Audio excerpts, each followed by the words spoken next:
local community in the north, that is Karamoja region. We created for them the association.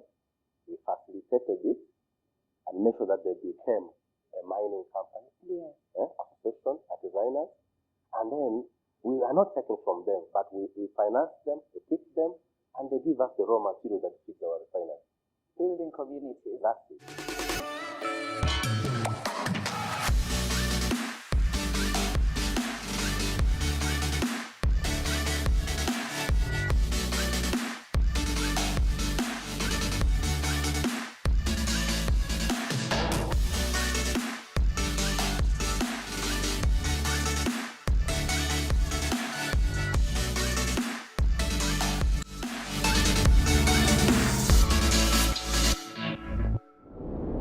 Hello everyone, and welcome to this episode of our podcast, Everything Energy and Extractives, hosted by yours truly, the Uganda Chamber of Energy and Minerals. My name is Jill Whitehouse Munyes, and I'm joined today by someone very important and crucial to our gold sector, Mr. Feni Bernard. How are you doing today, sir? Fine, how are you? I'm okay. Tell us more about yourself for those who may have not had the chance of meeting you and who don't know you. Grateful. Anyway, as mentioned, I'm Feni Bernard, Director to Gold Refinery. I think this is the first Ugandan-owned gold refinery. Yeah, fully fledged gold refinery. And that's a big win. That's one of the best words I can say. Yeah. So, yeah. How did you get into gold? Where did all this start for us to get to the point where we have our own, Ugandan-owned refinery? It's the passion, and at the same time also it's an opportunity that I looked, which was virgin, and most people were not looking at.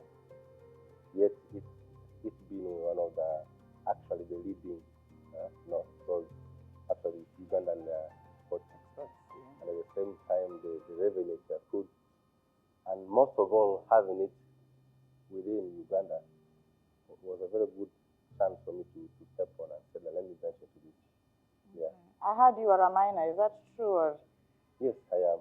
You are actually a gold miner. So you don't just collect the ore from others and refine. You've done the hard work. You know how hard it is to be in this sector. Yes. I had to give myself time to learn, to understand how the mining and everything goes like. And of course, also engage with those other designers to learn how things are done. So most of my sourcing from childhood, I've been quite long in this industry. Yes. Oh. But the most beautiful part of it is I had to come out and make sure that I make it that legal and transparent and find a better way of operating in Uganda. Yeah. That's now the light of Gold. Okay. That is now your vision and your mission, transparency and efficiency, and changing the system of gold and how people view it. To make it as a transparent, clean business like any other business, like oil, like any other one. Someone can trust us.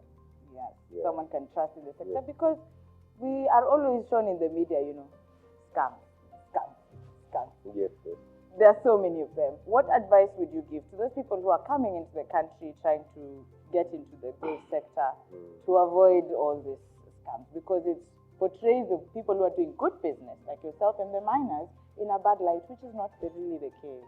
I think that's why Gold came on board. If you look at Gold, its agenda and motive and everything is to create awareness towards the gold trade and also transparency on how to transact gold trade.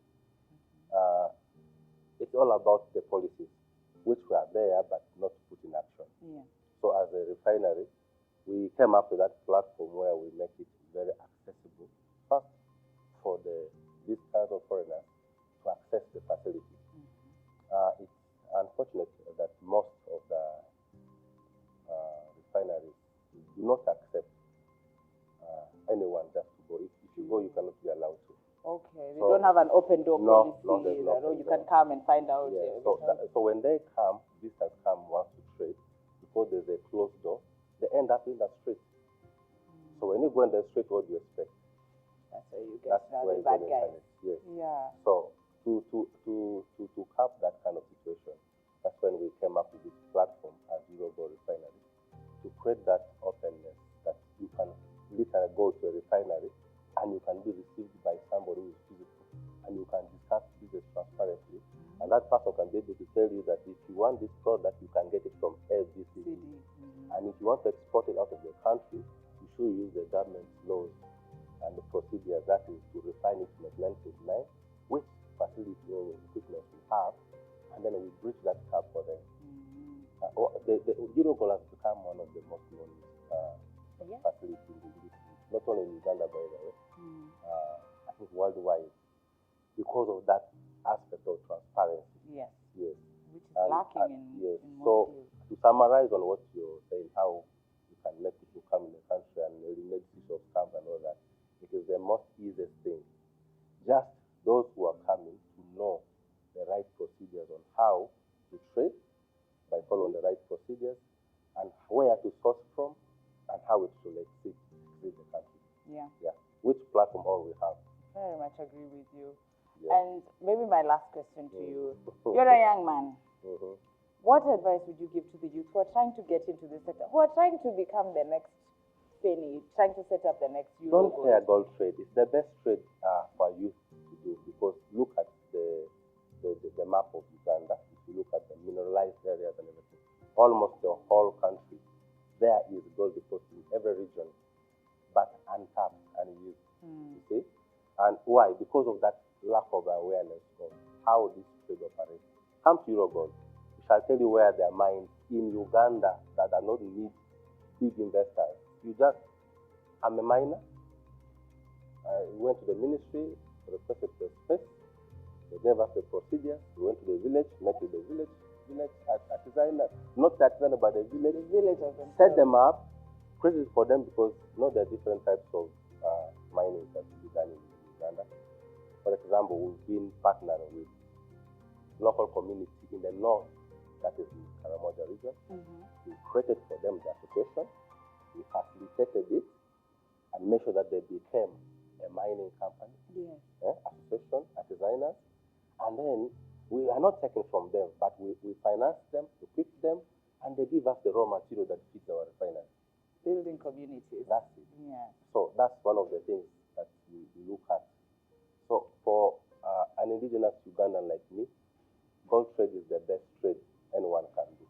Currently, looking at gold as the most wanted mineral, and it's the most wanted item in the whole world right now. You cannot spend more than one full day without selling gold. Now, if you have it within, it's just a matter of knowing how can I extract it, which procedures, and what will it take.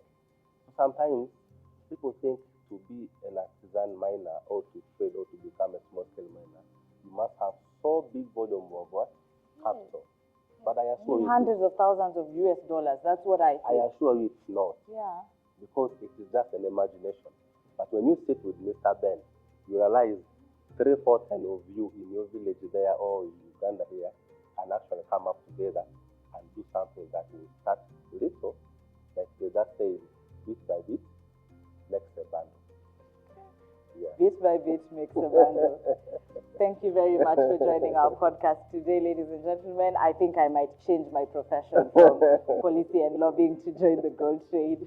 I appreciate it. Pleasure. Please, thanks very much.